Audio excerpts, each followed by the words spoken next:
This weekend represented hope for Auburn, and I can't wait to tell you why.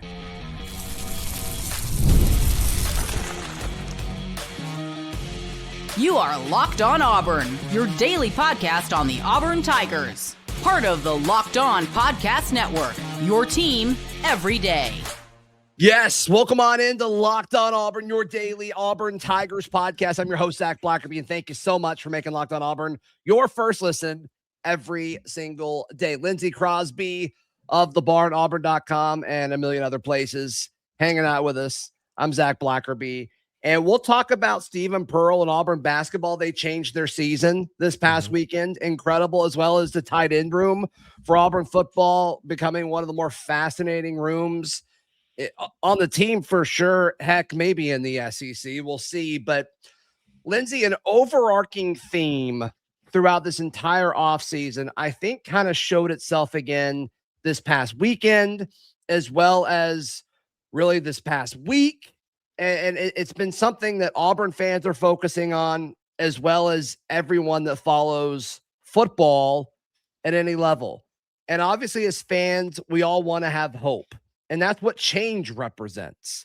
Change represents hope, whether it's changing of a head coach, whether it's changing of a roster that wasn't successful to hopefully can be successful.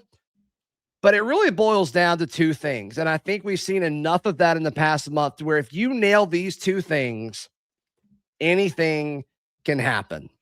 If you get the right head coach to lead your program, and he has the right quarterback to carry out his vision and execute at a high level, that's all that really matters when it comes to giving you a chance. I think everything after that can be secondary. Yes, other things matter. Yes, you need an O-line. Yes, you need guys to catch it. Yes, you need a defense. But with what we've seen with the teams that are in the Super Bowl, with what Mike Vrabel and Drake made it, you need a coach and you need a quarterback. What we've seen with Indiana, that's been a big, big talking point. We're recording this during the NFC Championship. Whether it's, they add McDonald and then they get Sam Darnold in his second year as Seattle's head coach, or Seattle's winning as we discussed this, but even the Rams, they were close, but then McVay gets Stafford and then they went on to win their first one. It doesn't matter what level of football it is. Does Auburn have their quarterback and does Auburn have their head coach to get them over the hump? I think it's easy to point to a lot of information and say, yes, they do. And if you believe that, you can have hope that this team will turn things around for the Auburn football program. When you look at the recent history of Auburn football, you can look at Harsin was here with Bo Nix, right? You had the quarterback. You didn't have the head coach. You had a little bit of success, but you arguably came in below your ceiling. And then from that point on, you haven't really had the quarterback or the head coach. And we saw last year under Hugh Freeze, you could have all of the talent in the world at wide receiver, on the defensive line. I mean, you have a first-round pick on the defensive line. We're assuming in Keldrick Falk, a highly rated recruiting classes, not having the quarterback and not having the head coach. None of that stuff mattered. It did not matter how good the rest of the roster was, because the guy who was leading everything, who was calling the plays, wasn't the right fit, and the guy he was giving the play calls to was not the right fit. And at the very least, with this roster you have now, we have seen these two guys together do it at a very, very high level. They were, when you adjust, even for quality competition, they were one of the best offenses in the country last year. And so, that's something you did not have. And they looked the part at their last stop. And you have a reason to believe it's going to translate here. Because they've done it together. The system worked, and you hope that they can adjust, and they've found success at other places. I think we are able to make some assumption to be hopeful about Alex Golesh and his offense, because his offense has been successful when he was the offensive coordinator at Tennessee. I mean, that was kind of the core of the argument for Hugh Freeze, because his offense at Ole Miss was successful. And I think what he did change, and it sounds like the level of effort that was there changed and all of that. From what we've seen from folks that are close to the Auburn football program, Alex Golesh is working his tail off. This is the guy, like, I've talked about this a ton off air. I don't know how much of this I've really talked on air. I think there's so many coaches whose goal is to get to the SEC. Or I think Hugh Freeze's goal was to get back to the SEC after the way he had, his tenure ended at Ole Miss. I think he wanted to get back to the SEC, and he got back to the SEC. And then it's like, okay, the goal wasn't to win again in the SEC. I think you say the same thing about Billy Napier. I think you'd say a lot of things about this. It's okay, if you can just get to be a head coach in the SEC, you've made it. But there are financially, prestige-wise, everything. Yeah. Yes. Like the destination is the goal. I think we're all hoping, right? Hope is the theme for today, that Alex Golesh's goal is not to get to the SEC, but it's to win in the SEC. And to me, like, based off of what we've seen from him so far, every picture he posts at a different training facility, it seems like every 6 hours he's popping up in another one on social media, which is great. And he looks progressively more and more tired in every photo that gets posted, which is good for Auburn football, I think. Yeah. Yeah, he's putting in the effort, and obviously, this is still early. This is the honeymoon period, but he's saying the right things. He's doing the right things. And I think with both of the previous, and he's doing them for the right reasons. And I think with both of the previous head coaches before him, you can point to them either maybe not having the same drive to do the things, or in one of the cases, not doing the things at all. But this is a situation where obviously there's no plays to be called right now. There's no game plans to make. But outside of that, it's not just recruiting. It's building the relationships, doing everything else that you need to do, rekindling relationships he started at Tennessee, everything you need to do to be successful here, not just in year one, but moving forward as well. I mean, there was talk about Auburn being in the mix on different quarterbacks for 2027. And that's a sign that, like, hey, yes, he has his quarterback for next year in Byrum Brown. He brought his guy in. He is thinking ahead. He's thinking about, what do I do after Byrum Brown? And that is the approach you want to see a head coach take. Yeah. And just to pivot back quickly to the quarterback head coach, I mean, when you look at the successful teams that we talk about in Auburn history since 2000, I mean, 04, Tuberville and Campbell. 2010, a little bit of an asterisk, but you still had Chizik and Cam. Cam really, I think, carried a lot of that. No disrespect to Gene Chizik, it's just Cam was historic. 2013, you had Gus and you had Nick. In 2017, you had Gus and you had Jarrett Stidham. 2019, I think, is the one exception, just because, like, Bo was so young. I'm okay with that to some extent, but still 2019 was a successful season. I think you had the moments, and then everything kind of fell apart after that with COVID and all. But you beat Alabama. Beat Oregon in the opener. Like, you laid the groundwork of, okay, Bo Nix's tenure at Auburn is going to be successful. And obviously we know what happened. But still, when Auburn has had a chance, they had the coach in place and they had the quarterback in place. If Alex Golesh is the guy, and you think Alex Golesh is the guy, and a lot of people do, and I think there's a lot of reason to, you should be hopeful. You should be hopeful for Auburn turning things around quickly. Another part of that is the tight end room is fascinating. It was crazy. Let's jump into that in just a moment, right here on Locked on Auburn. Today's show brought to you by our friends at FanDuel. FanDuel is America's #1 sportsbook. Goodness gracious, all of the betting props for the Super Bowl. One of my favorite things. Love it. One of my favorite things, Lindsay, and that's here.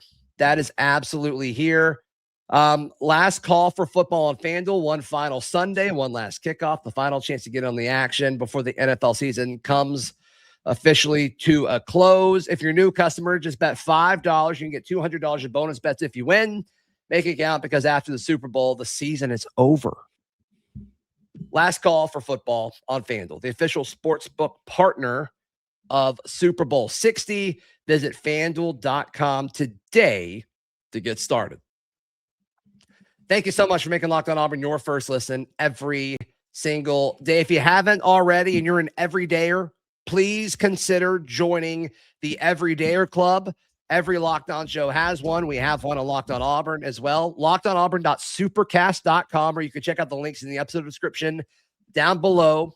And for just $5 a month, you can get access to an ad-free feed as well as an exclusive Discord where you can tag me and ask me questions and all that good stuff. So highly encourage you check that out. Lindsay, the tight end room is fascinating. We've talked so much about how the tight end is important and Alex Golesh's offense and his system. I think there is a misconception, though, with that discussion, because when you look at the catches needed and the catches from tight ends in his offense, they're not like a major part of the passing attack. They're just a piece of it. And I think when you look at the tight end room, there's several candidates that I think can be a piece of the passing attack. They're important because he needs guys that can line up in different places on the field, not because the offense runs through the tight end. I do think that is an important distinction that maybe I've done a poor job at mentioning. But when you look at the talent of Jake Johnson coming from North Carolina, previously at Texas A&M, I love the versatility there. I love the veteran. I think he's just a safe player, Lindsay, a safe player that can line up in different spots throughout the formation. And then I think you have the upside pieces behind him, which I like how that's all laid out. I think Jonathan Echols from USF has a tremendous amount of upside. I think Hunter Herring is fascinating. The former ULM quarterback joining in like a Taysom Hill type role. How in the world does that fit in? Arliss Boardingham sounds like the name of a general. General Arliss Boardingham is what Brad Law called him on Village Vice. You know, how does he fit into this? Was really good as a freshman at Florida, got banged up at Bowling Green, and so now he's back in the SEC. There's just a lot of guys in this tight end room. I think it's a deeper room than it was a year ago, and I can't wait to see how all this shakes out because they're all kind of different here.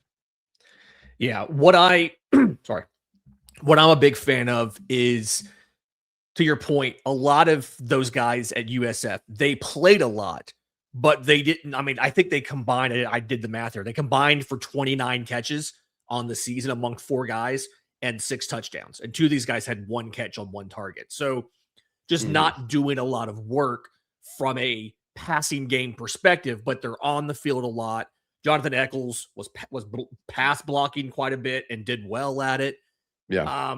Having the combination of a veteran who knows college football really well, and Jake Johnson, he's a senior from a big program at UNC, with a guy like Echols who knows the offense. He's only a sophomore, but knows the offense. Had 12 yards of reception and more tight ends than anybody, more touchdowns than any other tight end at USF last year. And then how many touchdowns did he have? Do you have that? 3. Okay. Yeah. He had 3 touchdowns on 9 catches. So it's not like he had a ton of targets, but he converted those.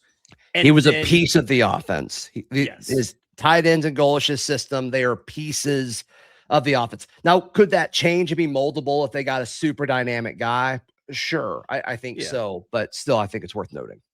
Yeah. I mean, and like when you look at it, a lot of what he did was, you know, pass blocking, run blocking, all that kind of stuff. I mean, he was run blocking more than he was out for, you know, but he was in pass patterns or even in the game in pass plays.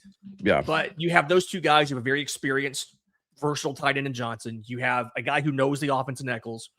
And then just the unknown potential of Herring. Like, what can he do? What options are there? Not only working as a tight end, but trick plays, all that kind of stuff, brings an unknown element. It's a very interesting and well-rounded room. And we haven't even mentioned like Xavier Newsome, the Howard transfer and all that stuff.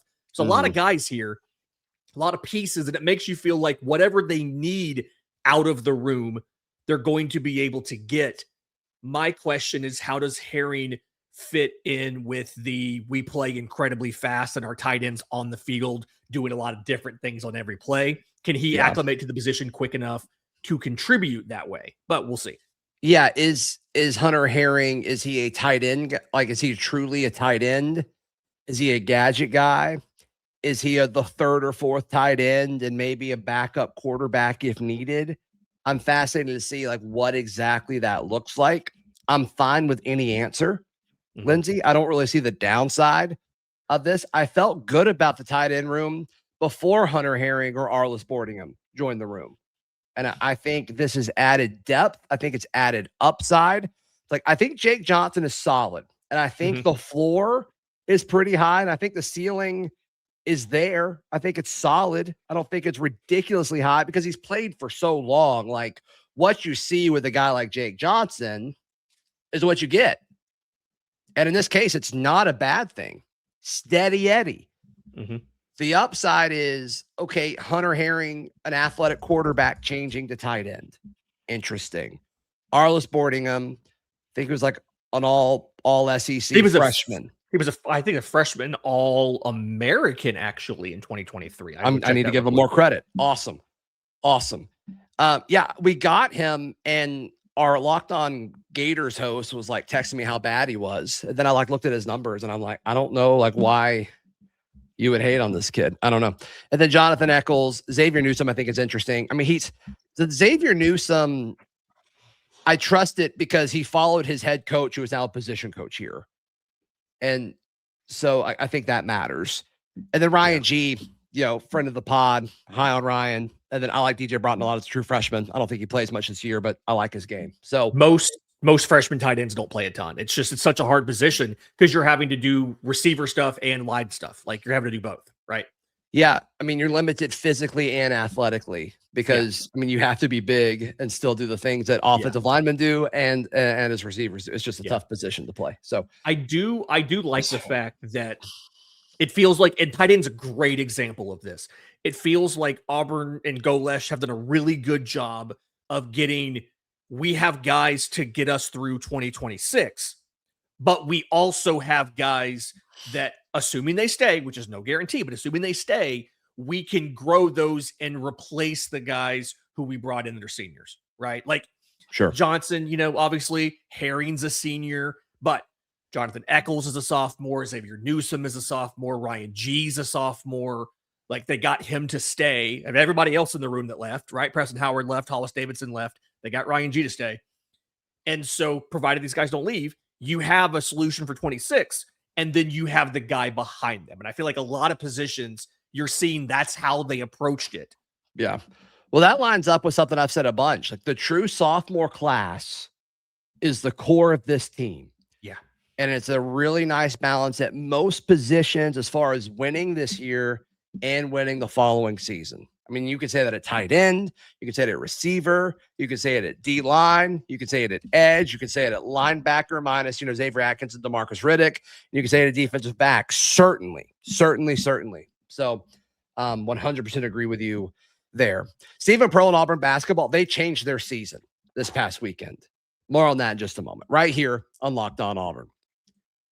Hey, today's show brought to you by our friends at Mazda. This is Mazda's moving the game forward for those who show there's more to the score than what's on the screen. Like, look, we got to talk about Keyshawn Hall and what he did for the Auburn Tigers.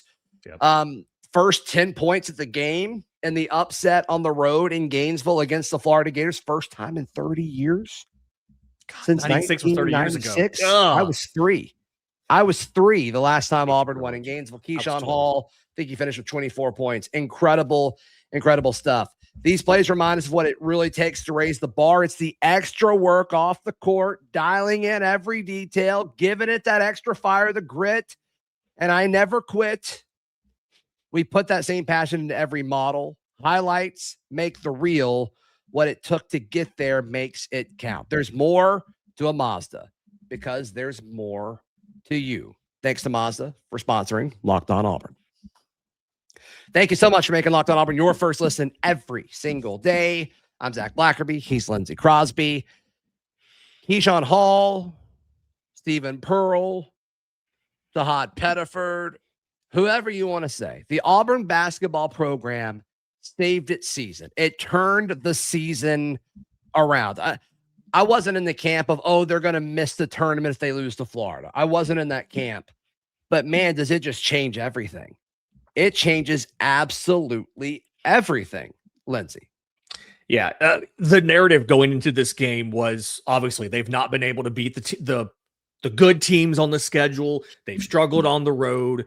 They answered all of that. And the thing that gives me the most hope is they lost an 18-point second half lead, but still found a way to win. Love and that. I feel like, and I think Steven said something like this in the postgame. I'm trying to remember, but it feels like a month and a half ago, they'd have lost that game. But they've dealt with enough adversity where they there was the goaltending call, right?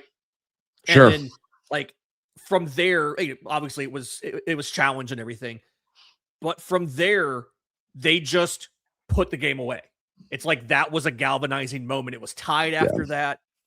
Back-to-back possessions. Florida never came within 4 points the rest of the way. And to me, that was the big thing where that's not something they'd have done a month ago. And now it makes me feel better about the next time they struggle down the stretch as they're trying to make the tournament. They've got that experience to draw off of. Yeah, and it kind of came in two waves, if I remember correctly. You come out of the half, Florida gets rolling, and they get it pretty close, and then Auburn sizes it back up, I think, to 13, and it kind of hovered there for a few minutes, and then Florida storms back, ties it up, and it's like, oh, goodness, man, have we seen this movie over and over and over again? And then it was different guys that kind of had moments. Jovic had a moment. Murphy had a moment. Hall had a moment. Dahad had a moment. I mean, it truly was a team effort to say, hey, hold on. We're going to close this game out on the road in Gainesville and figure out how to win this thing. And I do think that's encouraging. And now that you do that, if you beat Florida on the road, I said this on the postgame show, and if you want my immediate reaction, you can go check that out. It's on the feed. The confidence that it rolls out in front of you, it's like, oh, okay, Texas at home? Yeah. Okay, cool. Oh, playing Vandy soon? Okay, yeah, whatever. Bama at home? Okay, yeah. All of a sudden, it changes the outlook, Lindsay, of every game for the rest of the year because you went on the road and you beat a team like Florida who's defending a national championship in Gainesville. A ranked Florida team that is probably one of the better squads you'll face. Haven't won in Florida in 30 years. Again, it kills me that was 96, 30 years ago. But, yeah, if you can go into that environment and beat them the way that you did, to your point, Texas is at home. Yeah. Going on the road to Tennessee. Okay. Who cares? At Mississippi State. That's a joke. At Oklahoma. You're not worried about this stuff now because you did this. And the big thing to me, I also feel like something like this is going to help when you get to the SEC tournament and you're having to play 3 games in 3 days, 4 games in 4 days, all that good stuff, simply because you now have the experience of being in that hostile environment against a really tough team who's better than you, arguably, and coming out on top. Sure. These are the kind of, I'm not saying Auburn's going to win the national championship or anything this year, but this is the kind of thing that you look back to 3 months down the line and you say that was the moment where our season changed. And I feel like that's possible with this squad. Yeah, I think so too. So, of course, they host Texas on Wednesday. Looking forward to seeing how they respond. Because, man, they could put together a nice little winning streak here with a win over the Longhorns. Certainly a winnable game for this team. Lindsay, how can people check out everything you've got going on? I'm on social media at Crosby Baseball. The Auburn baseball stuff, the Barn Baseball Show. We'll be doing that. We also have post-game shows coming to the Locked On Auburn feed after Auburn right here this year. Yes. And then outside of that, the Atlanta Braves stuff, bravestoday.com and the Braves Today podcast. That's also tons of fun. Please like the video. Please subscribe. And we will see you next time. This has been Locked On Auburn.